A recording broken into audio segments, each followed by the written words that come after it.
I am Mannat Kaur and this is gonna to be part 5 of chapter 2 class 12th history. So guys हमारा next topic हम लोग पढ़ना चालू करते हैं इस वीडियो से. Once again if you haven't watched the part 4 video तो go and watch that video first because हम कंटिन्यूटी में हैं. ठीक है, अगर हमारी कंटिन्यूटी छूट जाएगी तो हमें आगे का समझ में नहीं आएगा for sure. Okay, without wasting any time अब चलते हैं वीडियो के अंदर.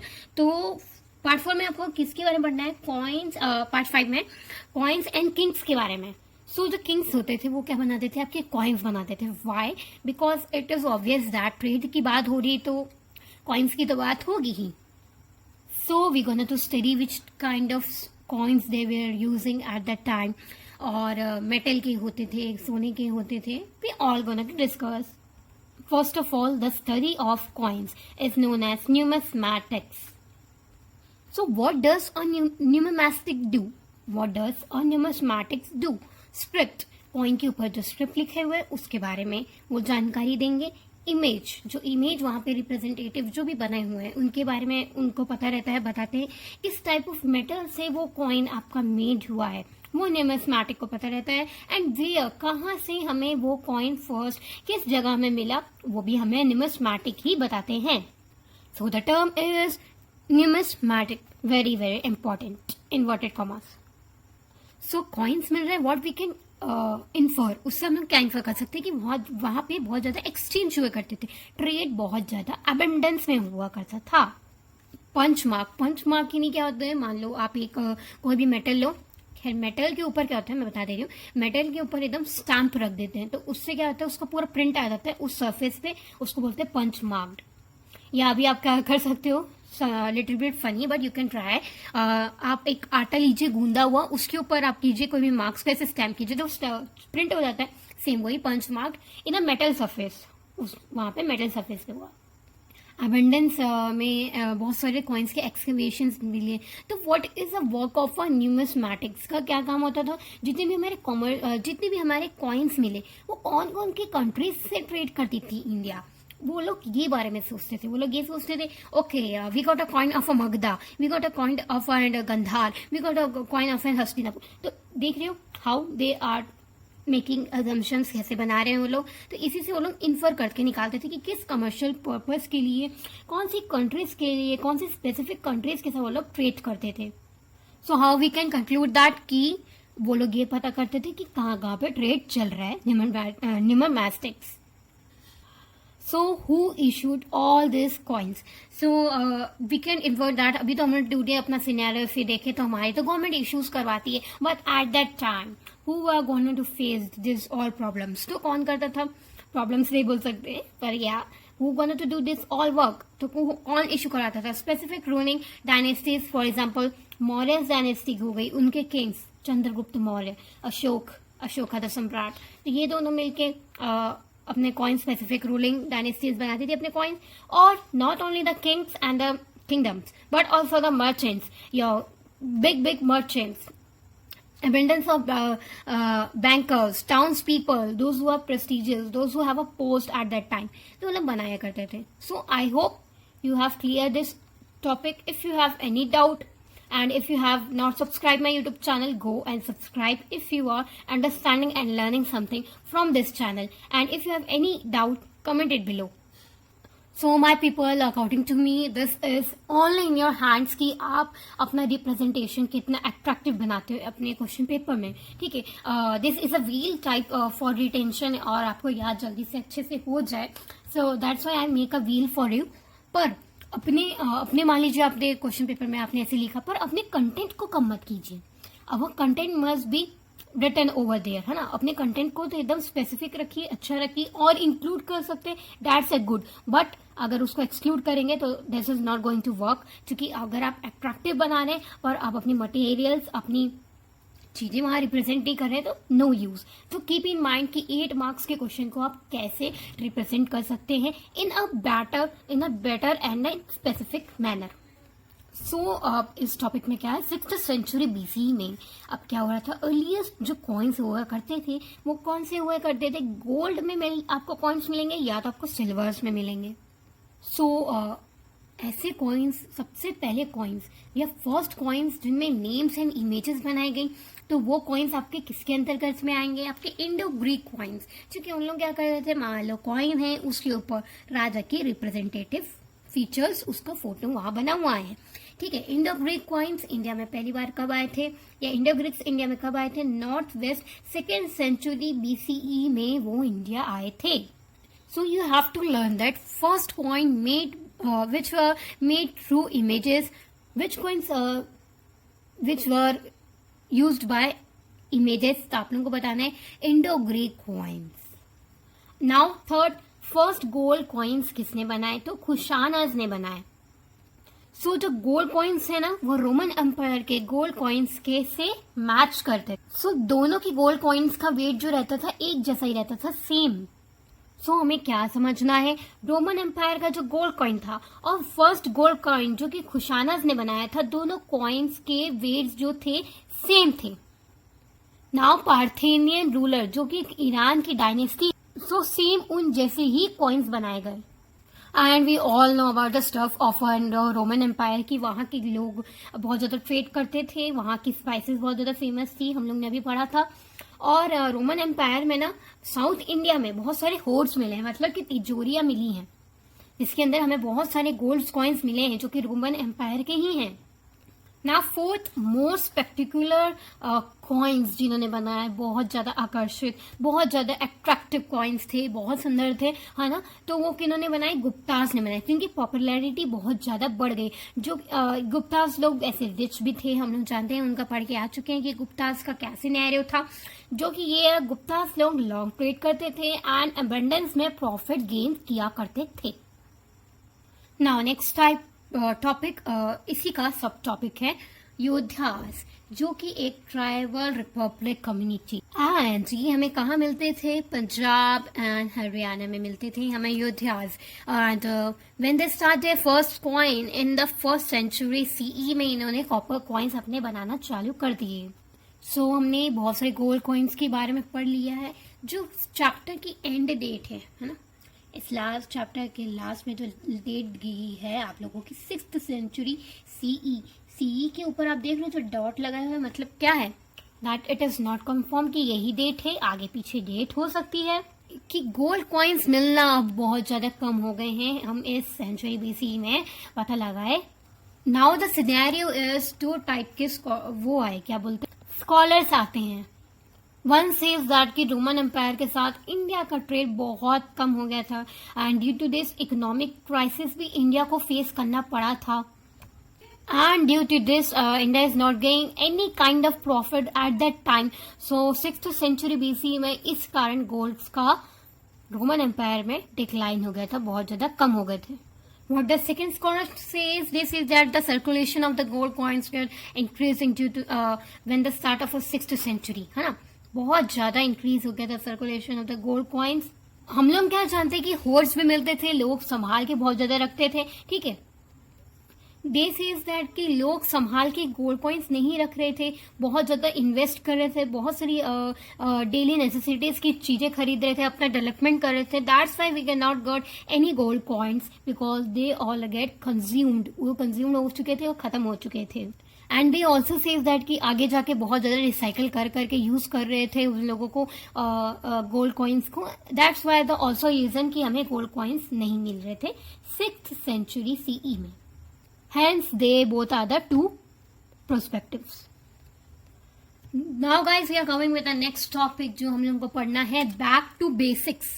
हम लोग इसमें क्या पढ़ेंगे? back to basics में how are inscription deciphered, कैसे हमें पता चलता है कि एक inscriptions है।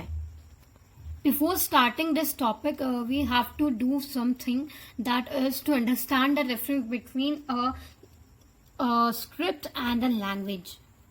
सो स्क्रिप्ट मतलब क्या होता है? हमने what can we discover from the script? Script क्या होती है?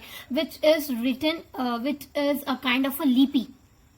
We can heard about the Devanagari lipi. उसमें क्या होता है कि उसमें जब हम लोग कुछ भी कैरेक्टर्स लिखते हैं, जैसे कि क, ख, ग, घ, ठीक है, तो ये क्या एक कैरेक्टर है क, दूसरा कैरेक्टर है ख, तो ये होती है आपकी स्क्रिप्ट, लिपि।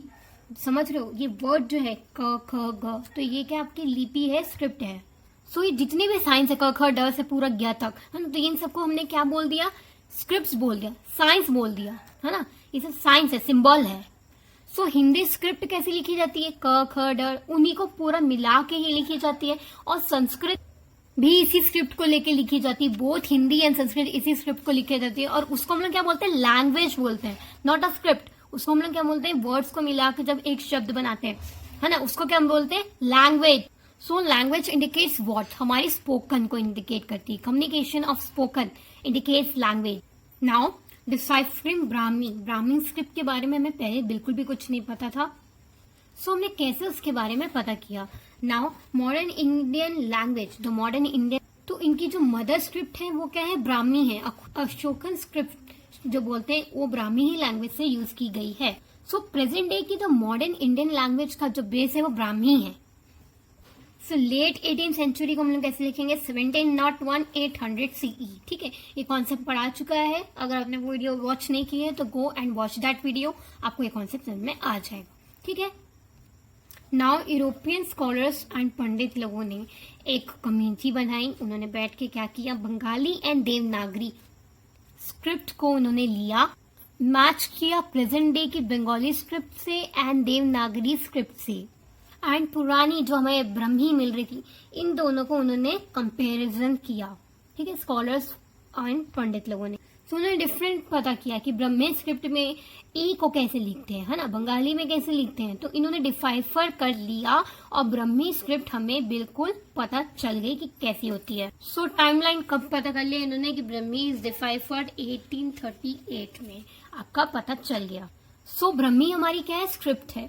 प्राकृत क्या हमारी लैंग्वेज है। तो ब्रह्मी स्क्रिप्ट से जो लैंग्वेज बनी वो बनी प्राकृत लैंग्वेज। उस स्क्रिप्ट को मिला के एक लैंग्वेज बनाई प्राकृत। सो नेक्स्ट टॉपिक है हमारा, how Kharosthi was read. Kharosthi हमें कहाँ मिली है, इंडियन सब कॉन्टिनेंट के नॉर्थ वेस्ट पार्ट में हमें खरोष्टी के इंस्क्रिप्शंस के बारे में पता चला है। Timeline 1st century BCE। Now we all know about the Indo Greek coins. उनमें से अपोलोथस जो थे, फ्रंट पे मैंने उनको बताया था कि कैसे वहां पे उन लोग स्टैम्प करते थे, है ना, तो फ्रंट पे उनका हेड के साइड पे उनका अपोलोथपस का फोटो है और उनके टेल के साइड में भी एक जन का फोटो है। ठीक है, उसके बगल में दो जगह पे लाइन पे लिखा हुआ है, 2 लैंग्वेजेस यूज की गई है, एक ग्रीक लैंग्वेज आपकी और दूसरी खरोष्टी लैंग्वेज। सो मान लीजिए जैसे ग्रीक लैंग्वेज में लिखा है अपोलोडोटस कॉइन के सेंटर में। सो क्या हुआ, नीचे सेम नाम जो है अपोलोडोटस वो खरोष्टी लैंग्वेज में भी लिखा गया। सो इससे क्या कंक्लूड निकला, इन्हें ये पता चल गया कि ई को ब्रह्मी के अंदर इस टाइप से लिखते हैं, पी को इस टाइप से, ओ को ऐसे, and so on. From this process जो मैंने आपको समझाया ना, इस प्रोसेस से इन्होंने खरोष्टी लैंग्वेज को डिसाइफर कर लिया। खरोष्टी की स्क्रिप्ट से ही प्राकृत लैंग्वेज को लिखा जाता है। Sorry, this is not a language, this is a script. Kharosthi is your script, उससे प्राकृत लैंग्वेज लिखी जाती है, जैसे Brahmi is a script, same. Now next topic क्या आ रहा है आप लोगों का, हिस्टोरिकल एविडेंस फ्रॉम इंस्क्रिप्शंस। ठीक है, सो क्या है historical evidence from the inscription, Devanam Priya मतलब beloved of gods. Okay, and Priyadasi हम लोग पहले भी पढ़ चुके हैं, प्लीजेंट टू बी होल्ड, कि आप हमारे गॉड है या आप हमारे किंग है। सो कौन सी किंग के नाम ये सब टाइटल्स यूज किए गए, तो पता चला अशोका, ASOKA में दोनों पियादसी एंड देवनम पिया नाम यूज किया गया है। और उन सारे इंस्क्रिप्शन का आपका कंटेंट हो गया, your style, language and palaeography सब सेम था। पेलियोग्राफी मतलब स्टाइल ऑफ राइटिंग सेम। सो एपिग्राफिक्स को पता चल गया कि सारी जो चीजें हैं ये अशोका ने बनाई हैं, जो स्क्रिप्ट है अशोका ने बनाई है। तो ओवरऑल कंक्लूड ये किया गया कि देवनम पिया एंड पियादसी अशोका किंग को ही बोला जाता है। So many times when we saw inscriptions, we can take that and discover that we are facing some issues related to the history. How आपको एक सोर्स दे रखा है, आपकी बुक में एक ब्लू बॉक्स दे रखा है, उसमें टाइटल आप देखेंगे तो दिखेगा the orders of the king. उसमें ये बताया अशोका सेज दैट कि आज से पहले जितने भी मेरे पहले किंग हो चुके हैं, पुराने किंग जो थे मौर्यन डायनेस्टी के, उन्होंने कभी भी जो उनके सब्जेक्ट्स हैं उनके बारे में पता करने की कोशिश नहीं की।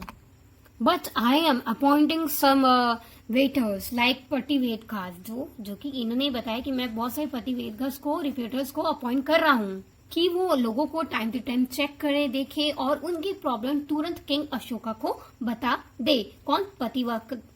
पतिव्रतास।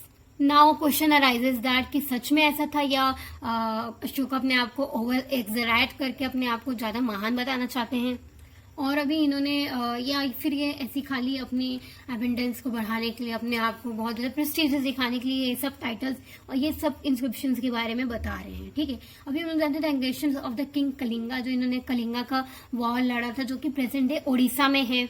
सो कलिंगा के वॉर में कितने लोग डिफीटेड हो गए, कितने सारे जन की डेथ्स हो गई, एबेंडेंस में लोगों का ट्रांसफर हुआ from one place to another, कितनी सारी वुमेन्स लाचार हो गई, मतलब या वुमेन्स एंड चिल्ड्रन, उनके ऊपर कोई भी शेड नहीं रही, उनकी फादर्स की डेथ हो गई, उनके हस्बैंड्स की डेथ हो गई, मतलब such a great panic they are facing at that time, है ना। तो ये सब देख के अशोका को बहुत खराब लगा कि I am not gonna to do any war, अब मैं कोई वॉर नहीं करना चाहूंगा। और फिर उन्होंने धमा के बारे में ज्यादा एक्सप्लोर करना चालू कर दिया, and they feel that I am too wrong, मैं बहुत गलत काम किया, I am not gonna to do any war in my life from now. उन्होंने ये प्रण लिया। सो ये चीज इसमें बताई है। सो एपिग्राफी सोचते हैं कि लिटरली दिस आर थिंग्स, कोई ऐसा भी किंग है जो ऐसी बात सोचता होगा, ऐसा करता होगा कि बस फॉर रिप्रेजेंटेटिव अपने आप को दिखाने के लिए ही ऐसा लिख दिया गया है। सो सम क्वेश्चंस तो अभी भी रह गए हैं कि वहाँ की लिटरेसी कैसी थी, कि जब वो इतना धमा को एक्सपेंड कर रहे थे तो क्या सच्ची में लोगों को घर घर पे इवन सिंगल चाइल्ड लोग क्या पढ़ रहे थे धमा के बारे में, क्या ऑर्डर्स थे, क्या उन्होंने ऑर्डर से क्या चेंज कर दिए, तो हमें कुछ पता नहीं चला। जैसे उन्होंने इस सब चीजों के बारे में बताया तो उनके कुछ एविडेंस तो में तो हमें कुछ नहीं पता चला। अभी भी ये हिस्ट्री पास्ट में ही दब चुकी है। नाउ अवर नेक्स्ट टॉपिक जो आ रहा है आप लोगों का, the limitations of inscriptions evidence.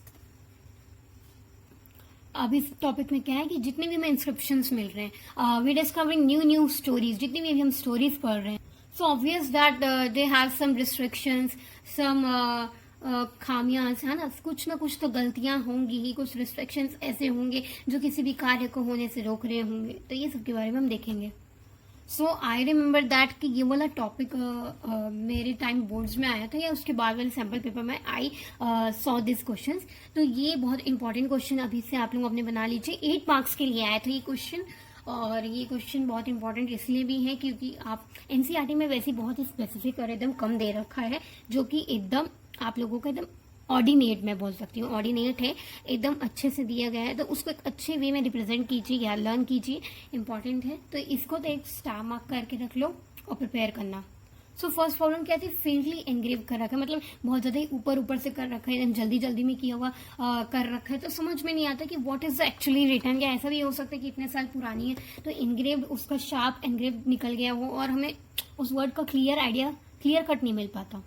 कई बार इंस्क्रिप्शंस डैमेज हो जाती हैं, कई बार लेटर्स मिसिंग हो जाते हैं, हमें लेटर्स नहीं मिलते, नो एग्जैक्ट मीनिंग नहीं मिलता है, कोई चीज का कुछ और मीनिंग कहीं दिखता है तो कहीं कुछ और दोनों का अगर हम डेसिफाइड करने जाते हैं या उसको मिलाने की कोशिश करते हैं स्क्रिप्ट से लैंग्वेज के थ्रू तो हमें नहीं मिल पाते हैं।